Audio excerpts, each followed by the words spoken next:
আমি হচ্ছে বেরিয়ে পড়েছি।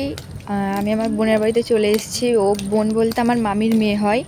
তো এখন আমি মামিদের বাড়ির সামনে এসে গেছি। এবার এখন সুদীপাকেও ডেকে নিই সব একসাথে। আমরা দুজনে করবো কি ঘরে থাকবে, ওকেও ডেকে নিই একসাথে।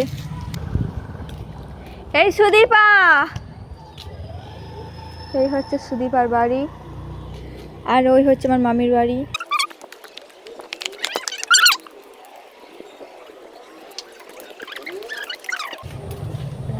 ভিডিও করতে একটা তো দিলাম তো সেই জন্যে।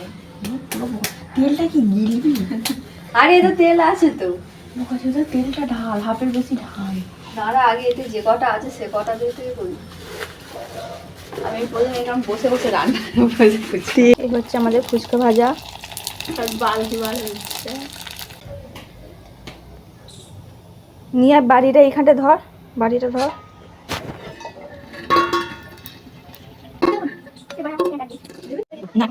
এটা তোমাদের লাস্ট ফুচকা ভাজা, এটা না আর একটু আছে, ঢেলে দে। এই হচ্ছে আমাদের ফুচকা, এক বালতি ফুচকা, এক বালতি।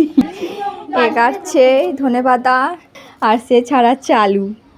আমি যা লঙ্কা কাটছি না, এতে দিয়ে দিই। হ্যাঁ হ্যাঁ, পারলেই দে। এখন গুঁড়ো করতে চলেছে মশলা।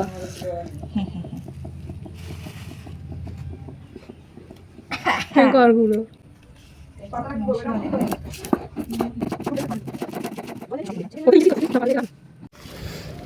আমাদের হচ্ছে প্রথম ভাগের ফুচকা খাওয়া হয়ে গেছে, তো এটা হচ্ছে দ্বিতীয় ভাগের। এটা একটা চাটনির ফুচকা। মোর বেহেনা এত আলুতে ঝাল দিয়েছে, এত যে ধারণার বাইরে।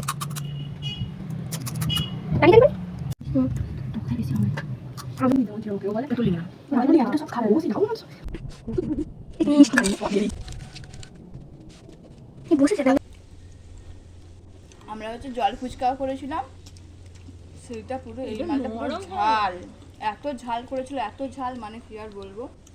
কিন্তু এই ফুচকাটা ভালো লাগছে। আমাদের ভিডিও এখানেই শেষ, টাটা।